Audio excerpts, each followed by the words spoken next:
आप लोग इमेजिन कर सकते हैं 1000 साल पहले अर्थात 200 से 300 शतिका के बीच में एक ही आदमी 1000 मील दूर रहने के लिए घर और पूजा करने के लिए मंदिर बनाकर रह सकता है। ये कैसे संभव हुआ था? उस समय पथ व्यवस्था भी उन्नत नहीं था, पथ दुर्गम हुआ करते थे, लोग जल मार्ग से यातायात करते थे। ऐसे परिस्थिति में ये कैसे संभव हुआ था? आज उस विषय पर मैं आप लोगों को एक कहानी सुनाऊंगी। आज आप लोगों को एक बात बताना चाहती हूँ, कोई भी प्राचीन ऐतिहासिक कहानी नहीं तो प्राचीन कथाएं सुनाने जाने से वीडियो थोड़ा लंबा होता है। आप लोगों को मैं इसीलिए रिक्वेस्ट करती हूँ, पूरी बात जानने के लिए आप लोग मेरा ये वीडियो ज़रूर एंड तक देखिएगा। मैं जितना हो सकता है संक्षेप में बोलने के लिए कोशिश करूँगी। आइए इस विषय पर जानते हैं। कहानी का पात्र जिस जगह पर रहते थे वहाँ हम लोग अभी जा रहे हैं। मैं आज आप लोगों को चांद सदागर के बारे में कुछ बातें बताऊंगी। चांद सदागर की कहानी हम लोग बचपन से सुनकर आए हैं, लेकिन मैं और कुछ बताने के लिए कोशिश करूंगी, इसीलिए वीडियो को एंड तक जरूर देखिएगा। प्राचीन काल में रचित पुराण और धर्मीय ग्रंथ समूह से धर्मीय कथा के साथ साथ कौन राजा कहाँ कब और किस समय पर राज किया था, धर्मीय गुरु कौन कौन थे, राज्य की सीमा, राज्य का परिस्थिति, व्यवस्थाएं, लोककथा आदि सारे बातें का जानकारी मिलता है। चांद सदागर के कहानी शिव पुराण, पद्म पुराण और मनसा मंगल में उल्लेख है। इसी से अनुमान किया जाता है चांद सदागर 200 से 300 शतिका के बीच में राज किया था। संधाधर अर्थात चांद सदागर नाम से प्रख्यात था। संधाधर पूर्वी भारत के चंपकनगर में रहने वाला एक शक्तिशाली नदी और सामुद्रिक व्यापारी थे। चांद सदागर ने आगे बढ़ने के लिए कामरूप के प्राचीन चंपकनगर से त्रिवेणी संगम के जंक्शन पर स्थित सप्तग्राम और संगम की गंगा, सरस्वती और यमुना जो वर्तमान पश्चिम बंगाल वो पथ इस्तेमाल करते थे। मैंने पहले ही बताया कि चांद सदागर का जो प्राचीन कहानियाँ और लोककथा है वो आसाम और बंगाल के लोगों ने अपने अपने राज्यों से जुड़े होने का दावा किया देखा जाता है। इसलिए बंगाल में जहाँ चांद सदागर रहने का जगह प्राचीन कहानी और भग्नावशेष है, उस जगह के नाम चंपाई नगरी अर्थात चंपकनगर पश्चिम बंगाल के पूर्व बर्धमान जिला में स्थित है। स्थानीय लोगों को मानना है कि यह स्थान माँ मनसा देवी और चांद सदागर से जुड़ा हुआ है। बंगाल के चंपेनगरी गांव दामोदर नदी के उत्तरी तट पर स्थित है। बर्धमान शहर से 32 मील दूरी पर है और आसाम में चांद सदागर रहने का जो स्थान कहानी में उल्लेख है वह चंपकनगर सोईगांव में है। गुवाहाटी से लगभग 45 किलोमीटर दूरी पर है। स्थान अलग अलग होने से भी दोनों जगह के कहानियाँ एक जैसे है। आप लोगों को दोनों जगह पर चांद सदागर रहने का भग्नावशेष बिखरा हुए देखने को मिलेगा, लेकिन अभी तक इसके बारे में कोई शिलालेख और ताम्रलिपि उद्धार नहीं हुआ है। केवल प्राचीन काल से लोककथा अनुसार ये कहानियाँ प्रचलित होकर आया है। चांद सदागर शिवजी के परम भक्त थे। शिवजी और माँ संधि के अलावा वो और आन देव देवी को पूजा नहीं करते थे। उस समय माँ मनसा देवी को धरती पर कोई पूजा नहीं करते थे। माँ मनसा देवी शिवजी की 3 कन्याओं में से सबसे छोटी कन्या थे।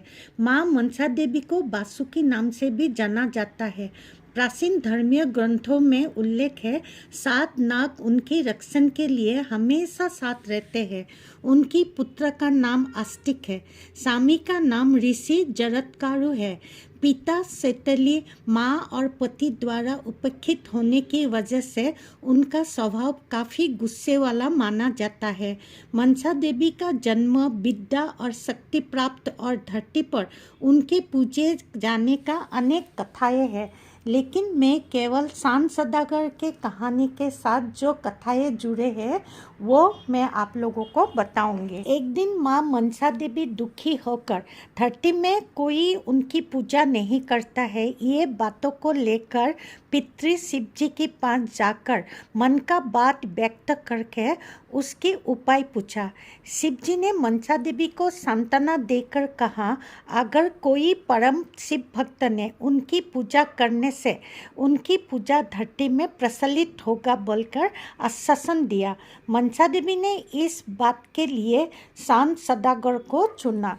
मनसा देवी ने शांत सदागर को सपना दिखाकर मनसा देवी को पूजा करने के लिए बोला। शांत सदागर गुस्से होकर पूजा करने से इनकार कर दिया।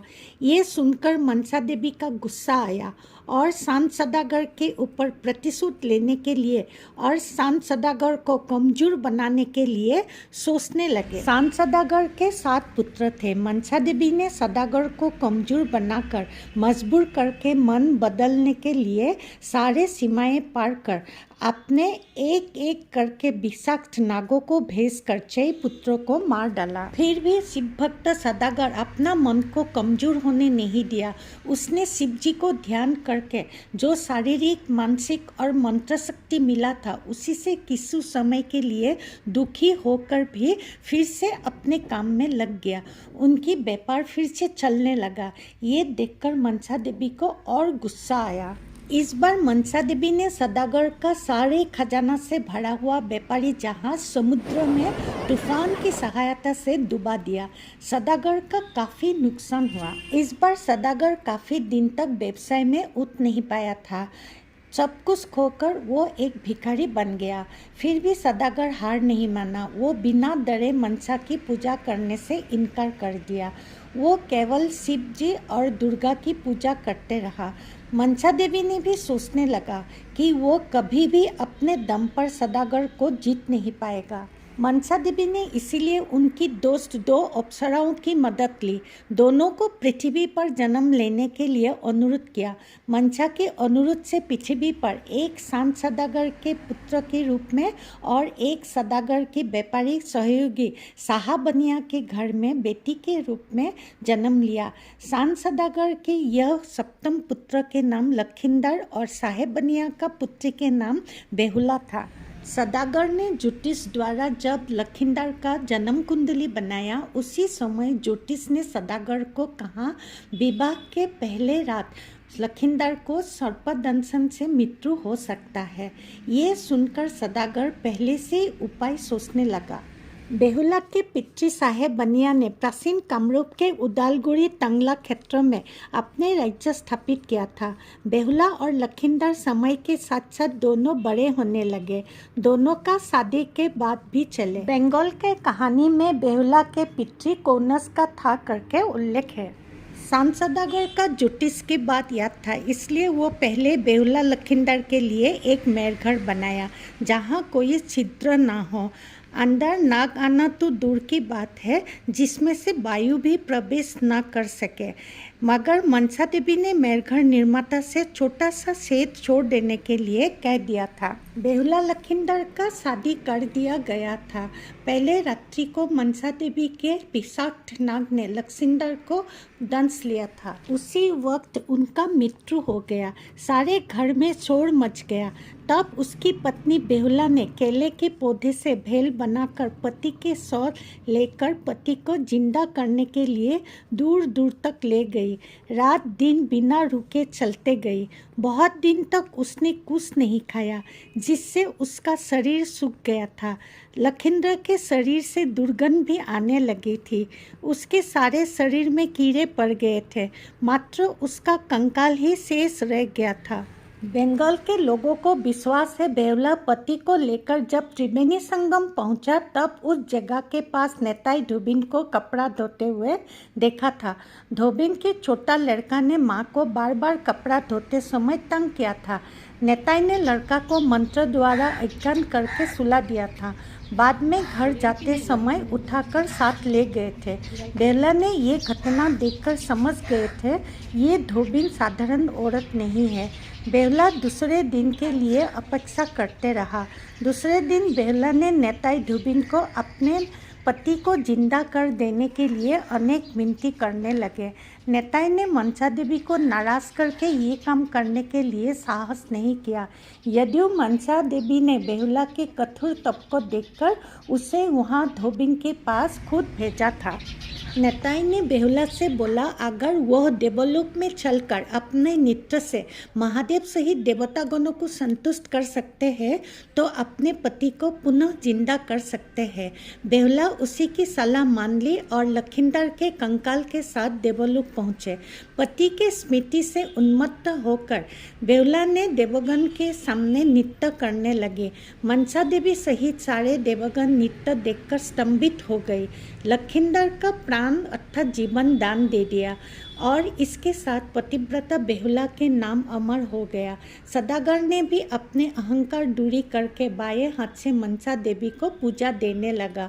लोगों को विश्वास है तब से धरती पर मनसा देवी का पूजा प्रचलन होने लगा। पश्चिम बंगाल के कहानी में बेहुला हुगली नदी का त्रिवेणी संगम में नेताई धोबिन से मुलाकात हुए थे। आसाम के कहानी में ब्रह्मपुत्र नदी से आकर धुबरी घाट पे नेताई को मिला था। आसाम में धोबिन को धुबनी कहते हैं। धुबनी शब्द डिराइव होकर अर्थात परिवर्तन होकर धीरे धीरे धुबरी हुआ। धुबरी गुवाहाटी सिटी से 290 किलोमीटर दूरी पर है। जूट के लिए एक व्यस्त नदी बंदरगाह है। हाजू में नेताई धोबिन कपड़ा धोने का बड़ा पत्थर और बेहुला लखींदर का मूर्ति और नाग का चिन्ह है। बंगाल में भी नेताई धोबिन का देवलोक का कपड़ा धोने का पत्थर है। आप लोग जो ये छोटा सा मंदिर देखा इसमें नेताई का कुटीर था। पास में जो तालाब देखा है वहाँ नेताई कपड़ा धोते थे। ये पहले त्रिवेणी संगम से जुड़ा हुआ था, अभी छात छोड़ दिया और तालाब का आकार ले लिया। पास में एक शिव मंदिर है, इसमें छोटा सा मनसा मूर्ति रखकर पूजा करते हैं। बांग्लादेश में भी बेहुला लखींदर का कहानी प्रसारित है। बांग्लादेश बोगड़ा ऑफिशियली बोगुड़ा में बेहुला लखींदर का रहने का भग्नावशेष है, जिसको बांग्लादेश में बेहुलार बासार घर कहा जाता है। यह जगह टूरिस्ट अट्रैक्शन है। बांग्लादेश में भी बेहुला लखींदर का कहानी प्रसारित है। वहाँ का लोग अर्थात बेहुला ग्राम के स्थानीय लोग कहते हैं प्राचीन मंदिर के पास एक वृद्ध ऊंचा ने जड़ी बत्तियां लेकर तंत्र मंत्र से लखींदर को जीवित किया था। यहाँ अभी भी सांप काटने से लोगों को ठीक करने वाला ऊंचा है। बांग्लादेश में भी बेहुला लखींदर का लोककथाएं और लोकगीत सुनने को मिलता है। आसाम, बंगाल, बांग्लादेश आदि राज्यों और देशों में एक ही कहानी प्रचलित होने का ये भी हो सकता है। सदागर व्यापार वाणिज्य के लिए एक जगह से दूसरे जगह जाते रहते थे। उन्होंने शायद तीनों जगह में किसी समय बिताने के लिए रहने का घर, पूजा करने के लिए मंदिर भी बनाया था। इसलिए उनकी जीवन में जो दुख आया था तीनों जगह पर प्रचलित है। एक्चुअली पहले बांग्लादेश और वेस्ट बंगाल का काफ़ी जगह प्राचीन कामरूप से जुड़ा हुआ था। बांग्लादेश का रंगपुर जिला असम से जुड़ा हुआ था। श्री श्री माधवदेव का पितृ रंगपुर जिला अंतर्गत बांदुका में रहकर व्यवसाय करता था। प्राचीन कामरूप कौनौज तक फैला हुआ था। इतिहासकार दिनेश्वर शर्मा की ऐतिहासिक पुस्तक मंगलदेव बुरंजी में कहा है, सांड सदागर पूर्ववर्ती असम का असमिया बनिया के प्रतिनिधित्व करते हैं। यह समुदाय बाद में पूरी ब्रह्मपुत्र घाटी में बिखर गए।